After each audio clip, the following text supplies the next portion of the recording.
नमस्कार दोस्तों, BNA network के यूट्यूब चैनल पर आपका स्वागत है। मैं हूं कुलभूषण।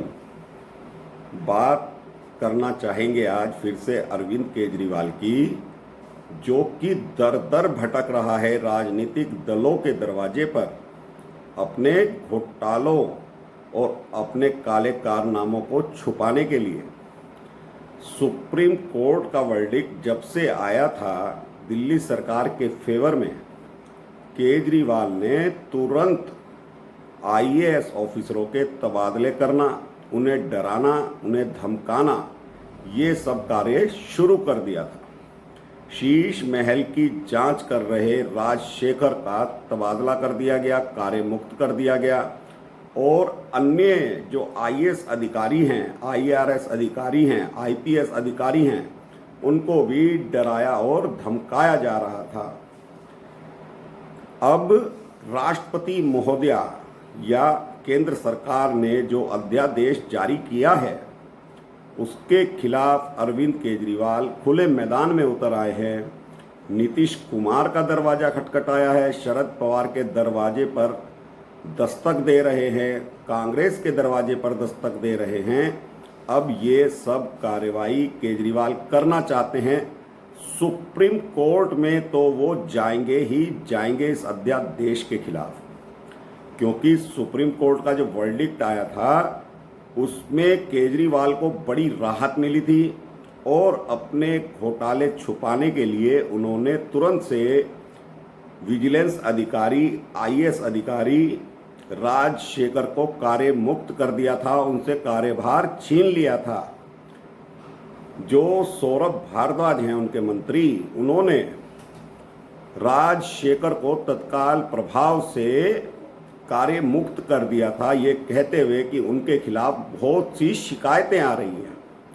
तो अब ये कट्टर ईमानदार की टोली जो भगत सिंह की अनुयायी बताती है, शराब घोटाले में फंसी है, बस घोटाले में फंसी है, शीश महल घोटाले में फंसी है, यमुना सफाई घोटाले में फंसी है, शिक्षा विभाग के घोटाले में फंसी है। ऐसा कोई विभाग नहीं दिल्ली सरकार का जिसमें अरविंद केजरीवाल एंड कंपनी फंसी ना हो। इन घोटालों की जांच जो कर रहे हैं राजशेखर, जो कि शीश महल प्रकरण पर जांच कर चुके थे और कुछ जांच बची हुई थी, उसको देखते हुए जब से सुप्रीम कोर्ट का वर्डिक्ट केजरीवाल के फेवर में आया था, तो केजरीवाल ने अपना रंग दिखाना शुरू कर दिया था। घोटालों को छुपाने के लिए उन्हें कार्यमुक्त कर दिया गया। ये कट्टर ईमानदार की टोली ना जाने कितने घोटालों में फंसी हुई है, दो दो मंत्री जेल में हैं, लेकिन झूठ बोलने और नौटंकी करने की आदत अभी तक केजरीवाल की गई नहीं है। अब इन्होंने इस प्रकरण को राजनीतिक रंग देने की कोशिश की है। जो अध्यादेश आया है राज्यसभा में, इसके खिलाफ प्रस्ताव पारित कराने के लिए केजरीवाल दर दर भटक रहे हैं।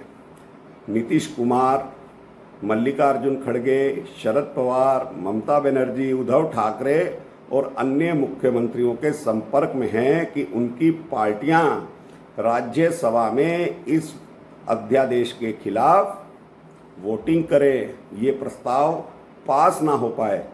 लेकिन केंद्र सरकार ने जो अध्यादेश लाया है, केजरीवाल के जो पंख थे, पर थे, वो पूरी तरह से कतर दिए हैं और ये जांच जो अभी चल रही है, ये पूरी 10 से 15 दिन के अंदर और हो जाएगी।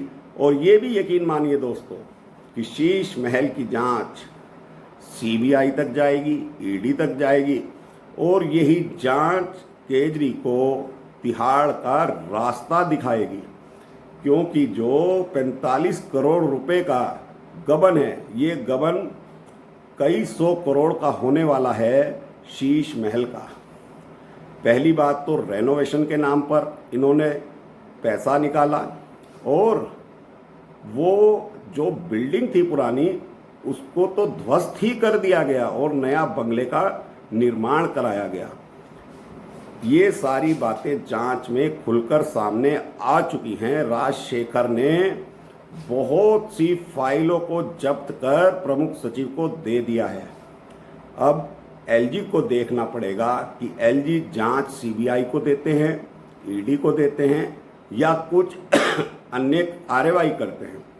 तो ये शराब घोटाले की जो फाइलें हैं और 15-16 तारीख की रात को जो दिल्ली सचिवालय में ताले तोड़कर इन फाइलों को केजरीवाल द्वारा कोशिश करी गई कि ये फाइलें राजशेखर तक ना पहुँचें, उनकी फ़ोटो स्टेट कराई गई, कुछ फाइलों को चोरी किया गया। केजरीवाल जानता था कि जो मौका सुप्रीम कोर्ट ने दिया है इसी मौके के द्वारा ये बच सकता है, लेकिन अब ये बचने वाला नहीं है। तिहाड़ का रास्ता इसने स्वयं खुद तैयार किया है और ये तिहाड़ अवश्य जाएगा। ऐसा कोई विभाग नहीं है दोस्तों दिल्ली सरकार का जिसमें इसने घोटाला ना किया हो, लेकिन कोई पोर्टफोलियो ना होने की वजह से ये शराब घोटाले में भी बचा हुआ है, लेकिन शीश महल प्रकरण में इस तरह से फंस गया है क्योंकि ये शीश महल में निवास करता है। इसकी धर्मपत्नी द्वारा जो खरीदारी की गई है और जो दुकानदारों द्वारा बयान दिए गए हैं कि केजरीवाल की धर्मपत्नी स्वयं खरीदारी करती थी, इस प्रकरण में ये फंस चुका है। और जो नौटंकी इसने सत्येंद्र जैन से कराई है और सुप्रीम कोर्ट का दरवाजा खटखटाया गया है कि सत्येंद्र जैन का 35 किलो वजन कम हो गया है। क्यों नहीं होगा? जब इतना ऐशो आराम ये तिहाड़ जेल में कर रहा था सत्येंद्र जैन, तो इसका वजन नहीं घट रहा था। फिजियोथेरेपी करा रहा था, रेपिस्ट से मसाज करवा रहा था, ऐशो आराम कर रहा था, 5 स्टार होटलों के खाने खा रहा था, काजू बादाम खा रहा था, लेकिन हाई कोर्ट ने ये सब बंद कर दिया था। ये वीडियो कई दिनों तक वायरल रहा कि किस तरह से ये सत्येंद्र जैन मसाज करवा रहा था, लेकिन शीश महल प्रकरण में सत्येंद्र जैन पीडब्ल्यूडी मंत्री था, तो इस वजह से सत्येंद्र जैन भी इसमें फंसने वाला है। तो ये नौटंकी अब चालू कराई गई कि सत्येंद्र जैन का वजन 35 किलो घट गया है और वो इलाज करवाना चाहता है, उसको जमानत दी जाए। ये अर्जी भी सुप्रीम कोर्ट में अभिषेक मनु सिंघवी ने लगाई है, लेकिन इन लोगों को ये नहीं मालूम कि ये घोटालेबाज हैं, ये नौटंकीबाज हैं। क्या इस आधार पर सुप्रीम कोर्ट इनको जमानत देगा, इन घोटालेबाजों को, कि इनका वजन घट गया है? जब ये घोटाला करते हैं तो इनका वजन बढ़ जाता है, ऐशो आराम की जिंदगी काटते हैं तो इनका वजन बढ़ जाता है। लेकिन बचने के लिए, सत्येंद्र जैन को बाहर निकलवाने के लिए ये नौटंकी खेली जा रही है। और अरविंद केजरीवाल ट्वीट करता है कि भाजपा के द्वारा जो प्रताड़ना दी जा रही है सत्येंद्र जैन को, वो भगवान कभी माफ नहीं करेंगे। इस तरह का ट्वीट अरविंद केजरीवाल करता है।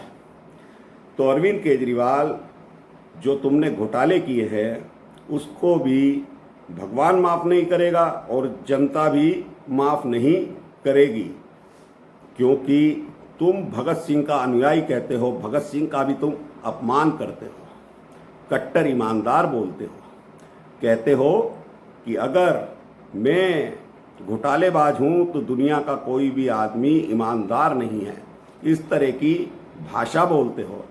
तो अरविंद केजरीवाल, तुम्हारे पैर हाथ सब जकड़ दिए हैं अब राष्ट्रपति महोदया ने, जो अध्यादेश जारी हुआ है। लड़ते रहिए सुप्रीम कोर्ट में केस, 7-8 साल और निकल जाएंगे, लेकिन 10-15 दिन के अंदर शीश महल की जांच सीबीआई तक पहुंचेगी और सीबीआई और ईडी तुम्हारे दरवाजे शीघ्र अतिशीघ्र पहुंचने वाली है। और सीबीआई की कार्रवाई शराब घोटाले में भी तुम्हारे ऊपर चल रही है।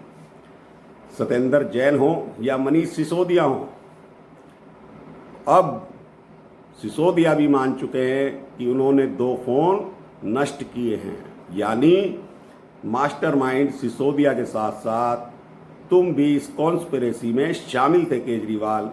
ये तुम्हें स्वीकार करना पड़ेगा, लेकिन शीश महल के प्रकरण में तुम तिहाड़ अवश्य जाने वाले हो, ये सत्य है।